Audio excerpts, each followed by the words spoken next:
It's very rude of the universe to not welcome you with fireworks when you arrive in space. At a bare minimum, a shooting star would be nice.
This is so cool!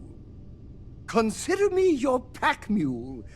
What sound does a mule make? I'll practice it night and day.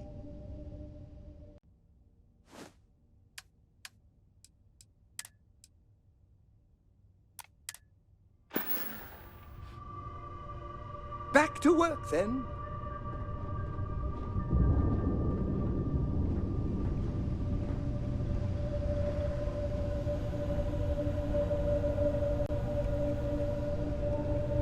Ah, hey, Captain.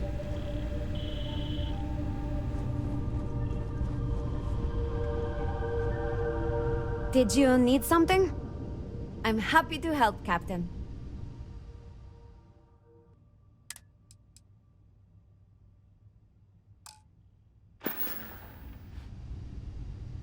Headed somewhere new, huh?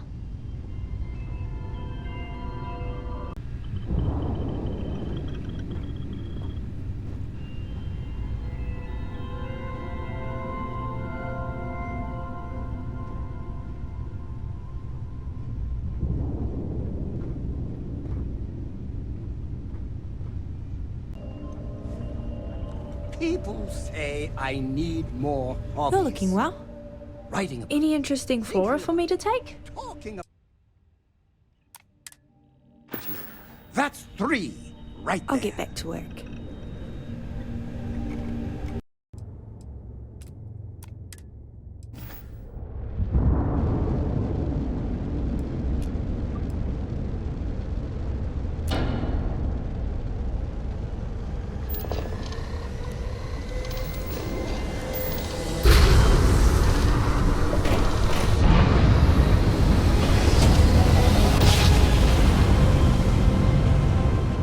Your grav jumps are as majestic as a banner.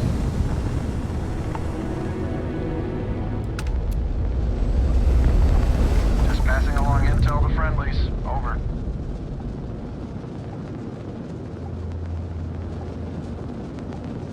This is a commercial passenger transport liner wanting to alert you about hostiles in the system.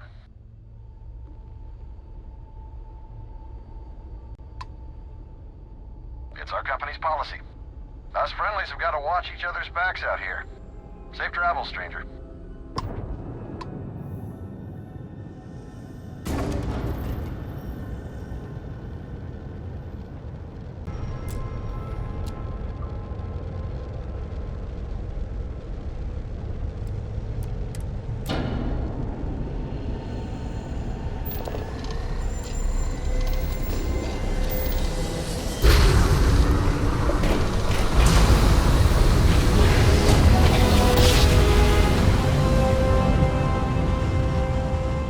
Grav jump complete. This is UC Security. Prepare to be scanned for contraband. Scan complete. You are clear to land in New Atlantis.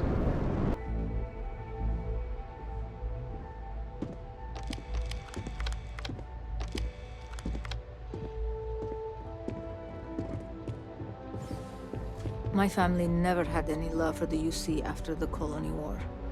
We probably disown me if they knew I was signing up.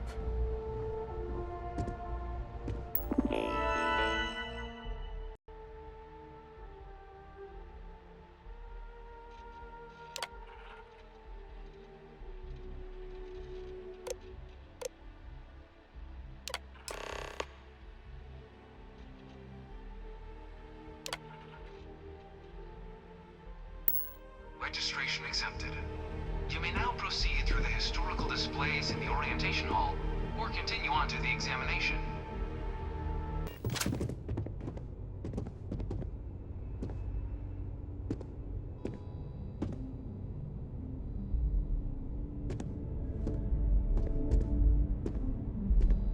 In 2150, humanity learned the Earth's magnetosphere would collapse sometime in the next half-century, eliminating all life on the planet.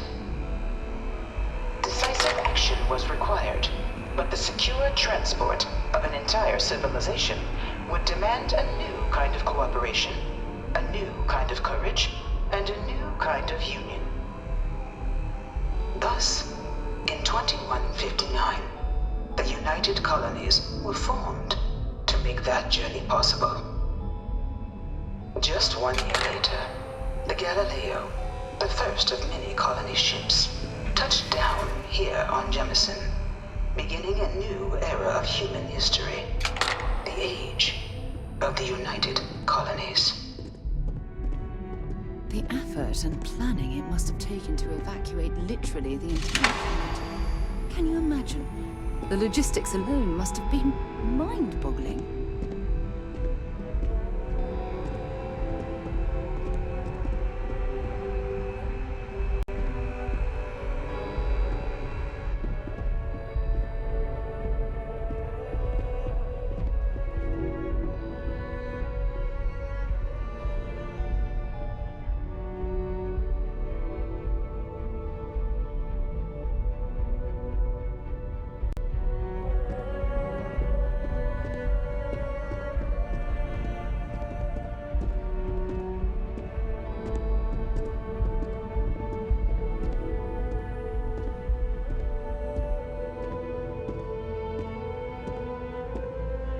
From their foundation, the United Colonies strove to provide all their citizens with opportunity, security, and peace.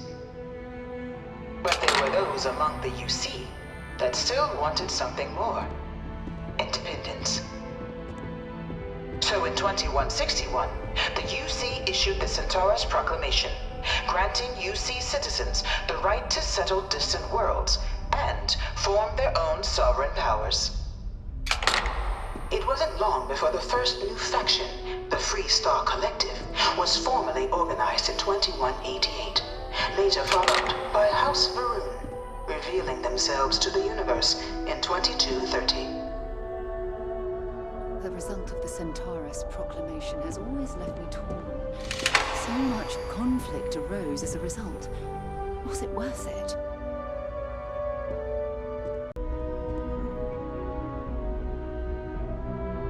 It was only in 2230 that the faction known as House Varun first made contact with the rest of the settled systems. Founded by the passengers of a colony ship that had left New Atlantis and disappeared 4 decades earlier, House Varun was a faction unlike any other. A theocracy dedicated wholly to the beliefs of its isolationist founder, Jinan Varun. House Varun initially made overtures of peace towards the rest of the settled systems. They claimed their only intention was to spread the word of their god, the Great Serpent. But none could have guessed that this worship might take the form of a bloody war, the Serpent's Crusade.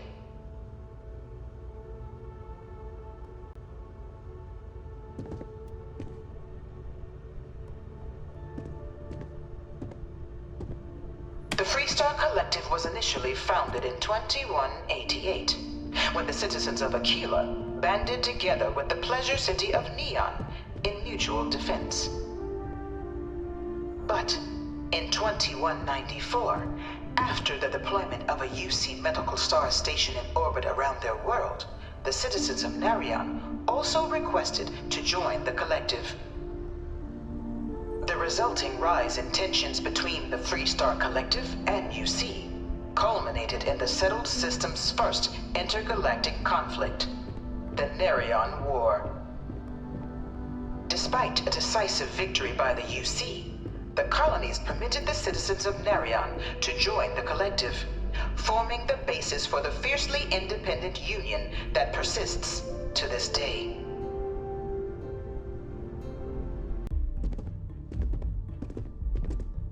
Few settled worlds were left untouched by the colony war.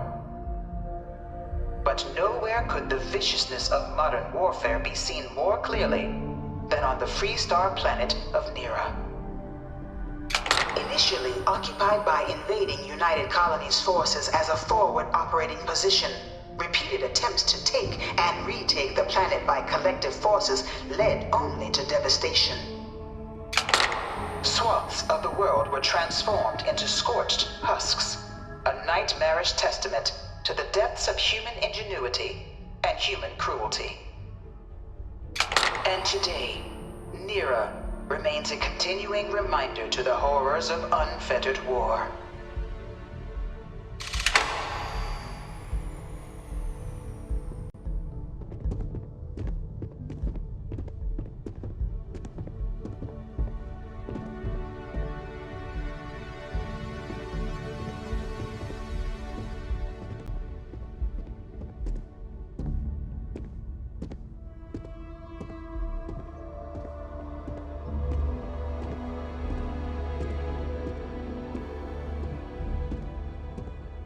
One of my slates said terramorphs can control people's minds. But that can't be true.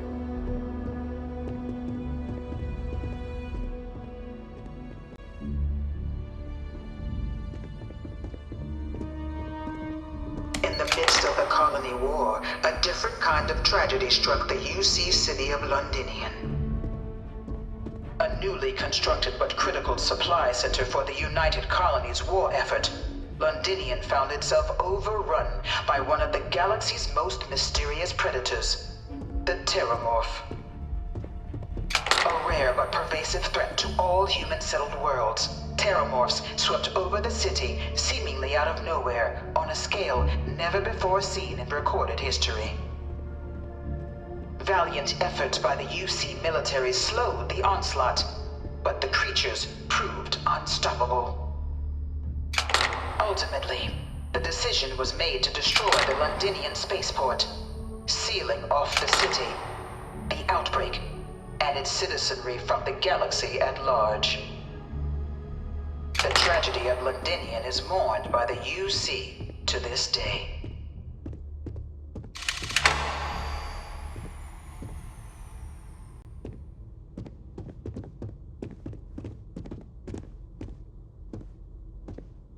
Dad wanted me to apply for the administration track at school, but I'm going to be a xenobiologist. It's science division or nothing. This thing's like an artist's rendition, right? No animal can be this ugly in real life. You think the Freestar Collective's got a place like this? Probably take too many bribes to get it off the ground. I can't stop staring at it. A real terramorph. After the devastation wrought by the colony war, the UC and the Freestar Collective came together to ratify a treaty that became known as the Armistice. Both sides agreed to a vast reduction in standing forces, and that xenoweapons and mech warfare would be outlawed.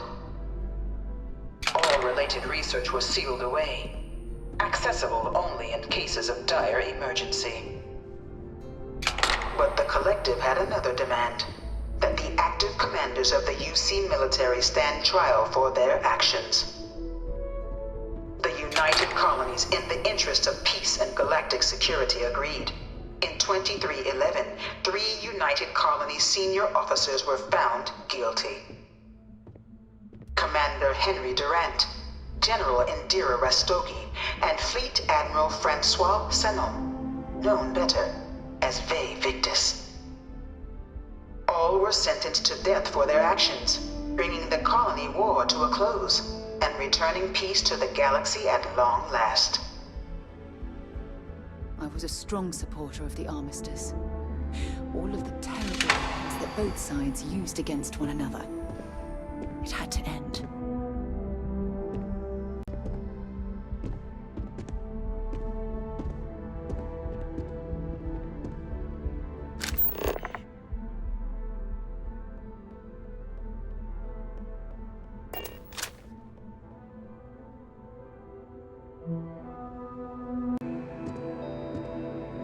It was into this new world that the Vanguard was born.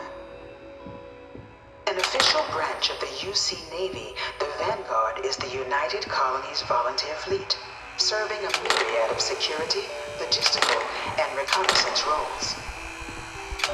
And after a sufficient length of service, UC citizenship is guaranteed to every Vanguard member. Open to all captains, regardless of origin, the Vanguard is leading the charge to protect and support the citizens of the United Colonies, wherever in the galaxy they may be.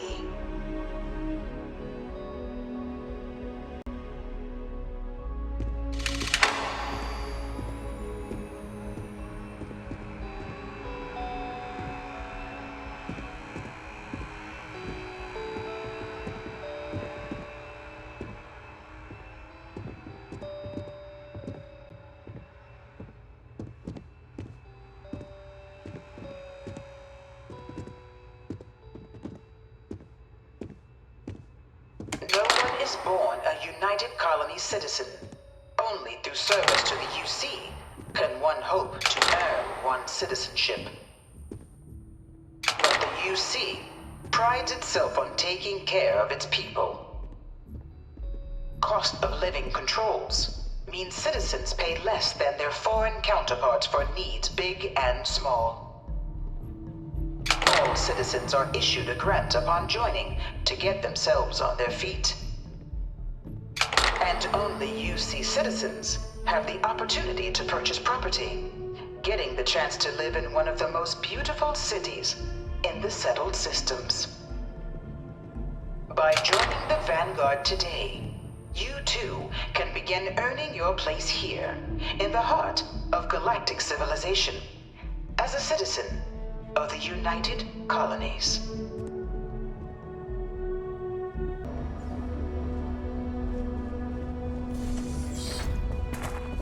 Welcome, applicant, to the piloting simulation chamber. Please enter the designated simulation pod to initiate your exam.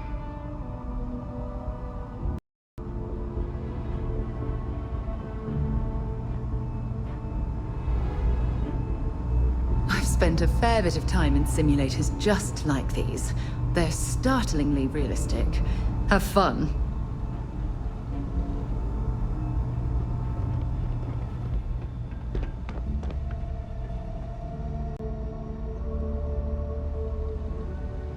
Ah, you must be our new applicant. I'm Proctor Samuelson. The simulator's already been prepped. You can head in whenever you're ready.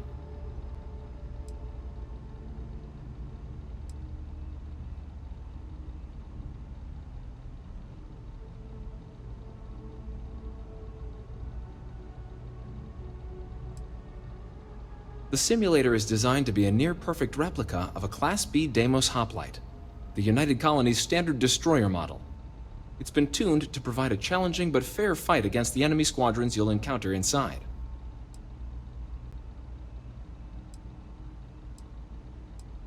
Of course, you'll be running through a high-realism combat flight simulation, engineered by members of the UC science staff, right here in Mast. Your task is to defeat at least 3 tiers of simulated opponents. Accomplish that and you pass the exam, and can then proceed on to your probationary mission. However, if you defeat more than 3 tiers of enemies, your required enlistment time for citizenship will be reduced, and your enlistment bonus increased. But you're welcome to try as many times as you like before returning to Commander Tuala to proceed on to the next step in your application process. We'll only keep the highest score you manage to achieve in there. While I can't answer that question directly, I will say this. Due to the solitary nature of our work, resourcefulness is a critical tool in any Vanguard pilot's repertoire. You're permitted, even encouraged, to use whatever tool you're able to find in there. Good hunting.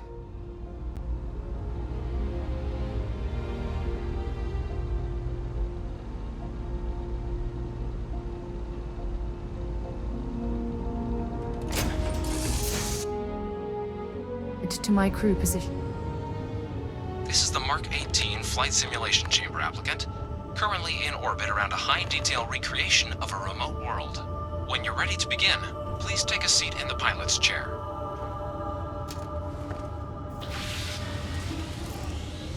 Your exam is simple. Defeat as many tiers of opponents as you can before your ship is disabled. You must defeat at least 3 tiers of opponents to pass the exam. Good hunting, applicant.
Congratulations, applicant. You've passed.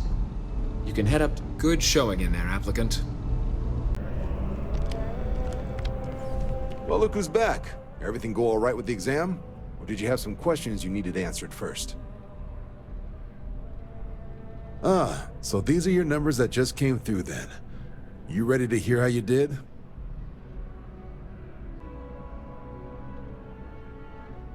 Fantastic. Then just follow me.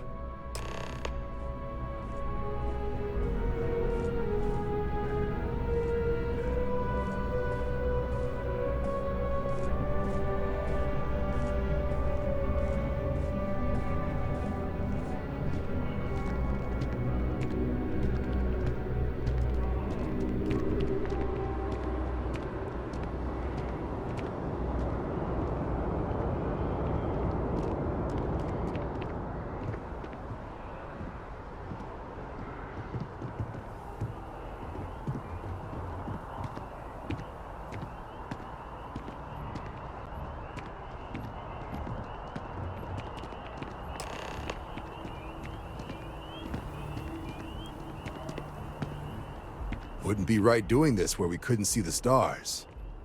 Now, raise your right hand. The motto of the Vanguard is Supra et Ultra, above and beyond. That is where we serve, beyond the furthest reaches of the United Colonies military, and with honor and duty above reproach. Do you swear to protect and defend the citizens of the United Colonies to the best of your abilities, and to uphold the values of the Vanguard? Honor, loyalty, self-reliance in all your actions as a member of the United Colonies Navy?